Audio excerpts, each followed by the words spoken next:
What's up? It's Chris Crescent here with Talking Tsundoku Blues. What are we talking about today? Today, it's Superman for Tomorrow. Published in 2004 by DC Comics. Published in 2005 in 2 hardcover editions. This is written by Brian Azzarello and drawn by the great Jim Lee. This is a very strange and unique Superman story. A very divisive Superman story. So a lot of people hate this story. A few people love this story, and there's not a lot of in-between. I guess I'm one of the in-between, because I like this story enough, but also I have a lot of problems with it. So let's take a look together and see what you think.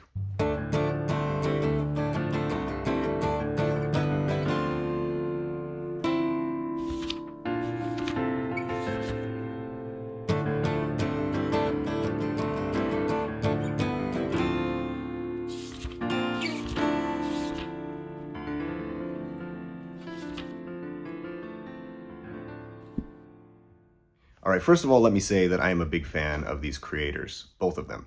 Of course, Jim Lee, going way back to Chris Claremont's era on the Uncanny X-Men. Really great artist. I know some people say like, oh, Jim Lee, his style has never changed. Well, when your style is incredibly popular, what's to change? Also, Jim Lee, of course, Hush by Jeff Loeb, the Batman story Hush. Fantastic art. Big fan of Jim Lee. Brian Azzarello also, I haven't actually read everything Brian Azzarello's done. And so I thought I was a big Brian Azzarello fan because of 100 Bullets. This is a gigantic book right here. This is only volume 1, by the way. There's another one. This is a massive omnibus. 100 Bullets, fantastic. One of my favorite stories. One of my favorite graphic novels of all time. It's so over the top and just amazing. There's so many ideas in here. And also Brian Azzarello's run on Wonder Woman. A really solid run. Of course, the art by Cliff Chiang helps a lot. I'm a big fan of Cliff Chiang's art. Just made her a freaking badass. So I was really excited going into these. And also these are beautiful hardcovers. As you can see here, like it's got this kind of foil on Superman's chest. On both of these, it has some foil.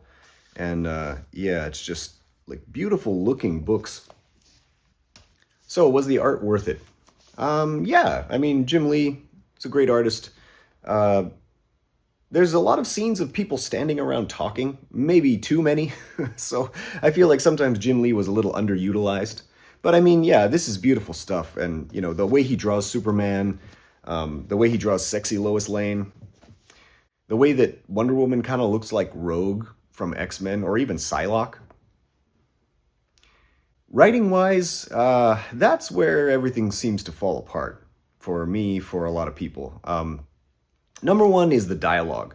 The dialogue of this story is so weird and pretentious and full of tons of unnecessary puns and like wordplay, which Brian Azzarello always has that kind of thing in there, but this one's like overkill. Not to mention the plot is a cool idea. I mean, Brian Azzarello, he's taking big swings, he's got these weighty themes, but there's so much. There's just too much. There's so many characters and so much extra stuff crammed into this thing. I don't know, Brian Azzarello was nervous to write Superman and he was like trying really hard.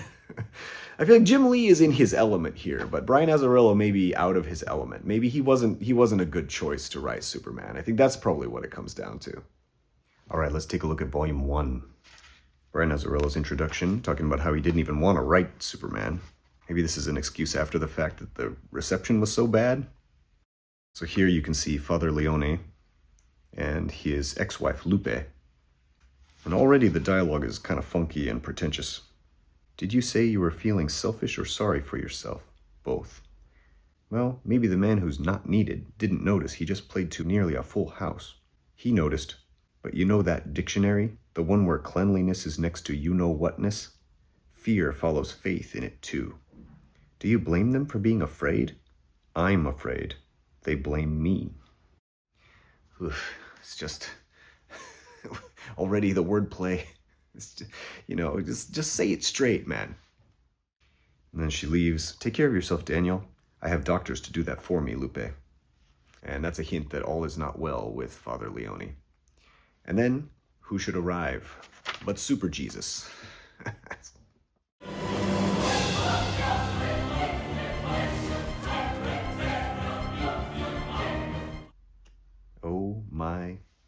I don't think you want to do that. Would a priest bow down to a superhero? Isn't that blasphemy? And then we find out that Superman wants to confess something, even though it's all kind of hidden in this weird wordplay. By the way, is Superman Catholic? I always thought he was Jewish.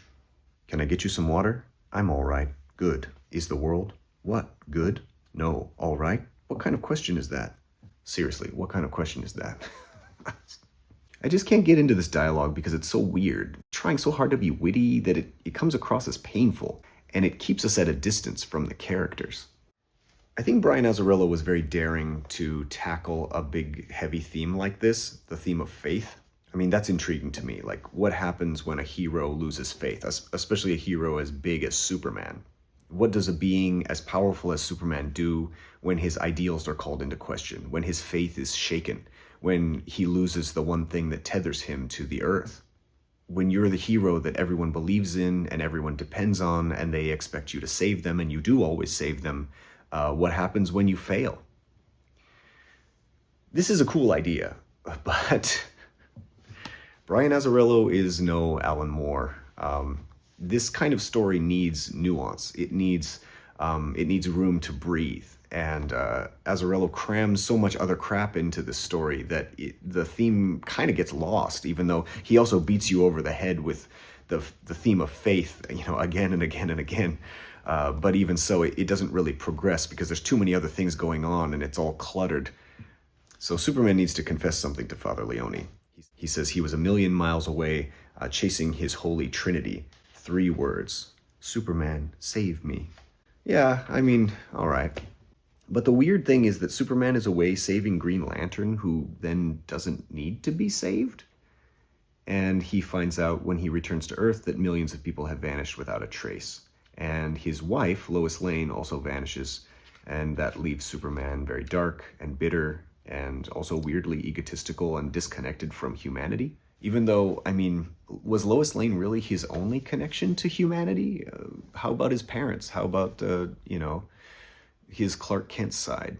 I didn't particularly feel pulled along by the mystery. It didn't really ratchet up the tension for me. It was kind of just in the background because there's just so many other things vying for your attention. And I felt like, the mystery needed to be more central to the story. It needed to be affecting more of the characters rather than just kind of the backdrop to the whole story. But it's almost as if Brian Azzarello didn't even know what to do with this idea. I kind of wonder if he had this idea before this comic and then he just kind of shoehorned it into the Superman universe. So what country did the vanishing start in? A Middle Eastern country. Where? I guess it doesn't matter. But the corrupt rebels in charge have a weapon of incredible power at their disposal for some reason. 1 stone. That's all it took. Invaders from Mars, creatures on the loose, mad scientists and giant robots, boogeymen hiding under beds and in closets. I've always tried to show you that there's nothing to be afraid of, that fear was in your mind, but then you showed me that the greatest threat to humanity is in your hearts. This whole flashback sequence of trying to prevent terrorism and figure out who the bad guys are feels very early 2000s to me. When the war on terror was still going on and comics were trying to feel relevant. You can see that in Marvel's Civil War as well. I do appreciate the attempt to show that good and evil are not absolutes. That's my kind of storytelling. But for Superman to be so easily tricked was unbelievable to me. Maybe with a character as powerful as Superman, how do you weaken him unless you want to use kryptonite for the millionth time? But he often gets brainwashed or, somehow mentally manipulated. Doesn't he have super perception? And also, he's already so angry with humanity, and so he's taking such a negative view. Wouldn't he be suspicious of, everyone at this point? There are some new characters that run throughout this. General Nox is an okay cookie-cutter character. This kind of mutant monster thing is called Equus. He's supposed to be this badass villain. He rolls out the red carpet, but he ends up just looking kind of like an X-Men reject from the Mojo-verse who idolizes Doomsday. Pride wounded? Not a scratch on me. There's probably not any room with all the ugly. Save your breath, superstar. And of course then he has to use the super breath. There's another twist as to who or what Equus is. I'm not going to go into that. You can see the character here of Halcyon. Another character that was created by Azzarello and Jim Lee. She's this kind of witch, desert witch, who's drawing pictures in the sand in order to summon these elementals. The water elemental was kind of cool, chopping down the Daily Planet there. But, what was it? The Mount Rushmore one. Where is this? Oh, the fire. Yeah, the fire one, the kind of flaming samurai. Nope, using the super breath. Wind elemental. Yeah, wind elemental. And then, oh yeah, this one, the Mount Rushmore. It's just, it's impossible to take this seriously. My brothers, the foreigner has defied us. The blood we spill then will be on his hands, before we tear them from his arms. And it's like, do we really need Halcyon 2? Do we really need this desert witch and these elementals that don't really add up to anything, don't really do anything? Enter Mr. Orr. What the hell is this? Call it a flare. For the dramatic, my name is Mr. Orr. You have something that belongs to my employers. He calls himself Mr. Orr? My name is Mr. Orr? I mean, at least, wouldn't you say, like, call me Mr. Orr? And then, of course, Mr. Orr sneaks in to see Father Leone because he knows that he's Superman's friend and draws his blood just to squirt the blood in an S shape? What? Save me, Superjesus. I guess Mr. Orr was created by Brian Azzarello and Jim Lee. I mean, there's just so many characters, and the story kind of schizo shifts all over the place. I didn't really understand what Mr. Orr's motives were, other than he's working for some shadowy group or corporation, or is it Lex Luthor behind all of this? You know, my employer. Brian Azzarello did a really great job of kind of playing with conspiracy theories in 100 Bullets. But in this, I didn't even feel like that part was necessary. I didn't feel like the character of Mr. Orr was necessary at all. It just kind of made everything cheap and just an excuse to make even more puns and use even more cliches. Toward the end of this, Superman meets with the Justice League to talk about the vanishing, and no one is really doing anything. Superman just asks them to trust him, so they just do. I don't know, the tension feels very flat in this scene. I mean, the Justice League have been the closest allies that Superman has had, and the fact that they don't reach out to him, they don't try to really talk with him, everybody just remains stoic. And then Flash says, the media are crucifying you, and I'm not sure it isn't warranted. I mean, everybody should know that already, right? They know what the media is doing. And of course he has to put crucifying in there. I did appreciate Batman's take when he says that he's happy Superman is taking it personally. I assume that's because he sees Clark's humanity. And I suppose this darker Clark, of course in this story he only wants to be called Kal-El, which is a whole nother thing. But I suppose this darker Superman is relatable to Bruce, who of course lives in eternal darkness. Got some variant covers and sketches in the back here. All right, let's get into volume 2. This one will emphasize Superman's less than human qualities, his Kal-El, Kryptonian alien qualities much more, and question his humanity even more. And also, just to be aware, there will be some pretty big spoilers in this section. So if you want to just quit watching now, that's fine. If you want to skip ahead to the very end, that's fine. I'm not going to reveal the ending. I'm not going to reveal everything, but I am going to talk about some major spoilers in this one. So just be aware, it's coming.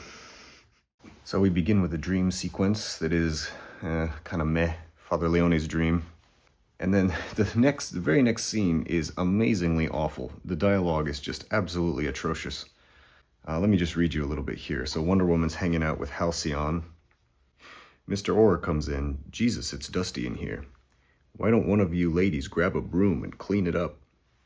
Why don't I use your tongue instead? So far, I'm fine with it. Because you'd never let it go until I suffocate. Infidel? Absolutely. I will. Listen to what I have to say before you feed me something you have more of a taste for. What kind of a... Let me read that one more time. Listen to what I have to say before you feed me something you have more of a taste for. And then Wonder Woman pulls Halcyon back. Halcyon wants blue into the yonder or 6 feet under. Why? My country, 'tis of he, you cutie. Keep things on the QT. No one knows much about you, but connecting the dots is easy when a history book does it for you. What the? It's just the worst dialogue. So the offended national bit don't wash. The borders in this nape of the neck get changed more often than Wonder Chick's panties. You're getting dangerously close, and I'm not backing away. You two may be immortal, but I'm not afraid to die. That makes us even, tied up together. Ooh. Ugh. Blech. Mr. Orr, the worst, the worst. The next sequence here just confused me. Superman saves this woman who's being thrown off a building by the Joker, and I don't understand why he does it other than to just seem to piss off Batman, who takes a swing at Superman. Typical. Throw another and I promise you I won't move, and that every bone in your hand will be broken. First of all, why did Batman punch Superman? And second of all, why would Superman say this as if it's new information? I don't know.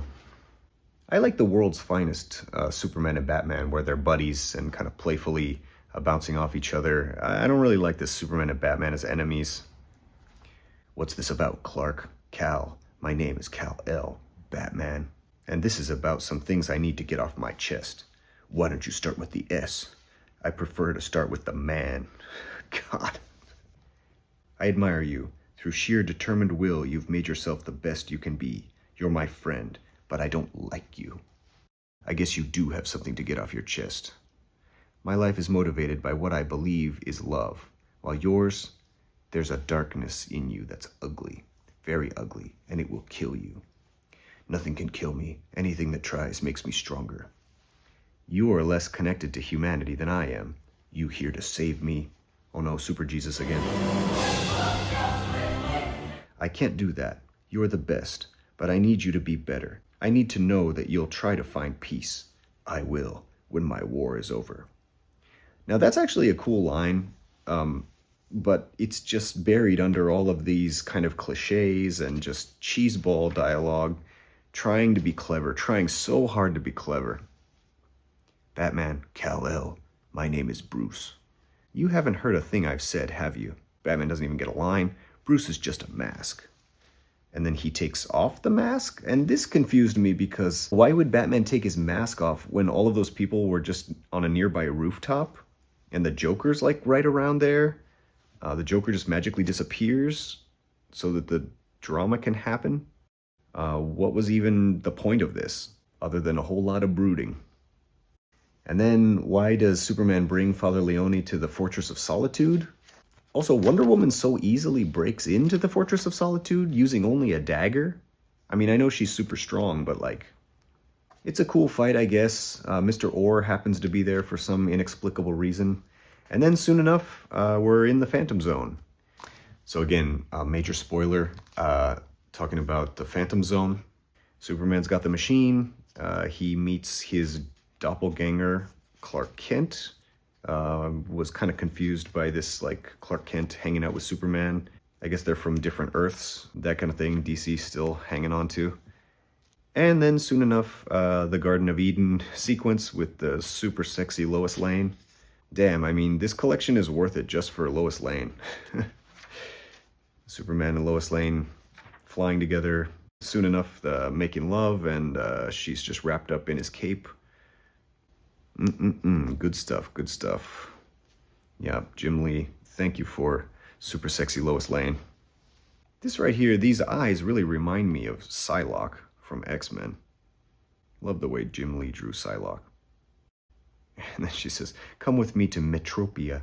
Yes, it's a silly name, but don't apologize for any of this. It's like Azzarello's almost apologizing for himself.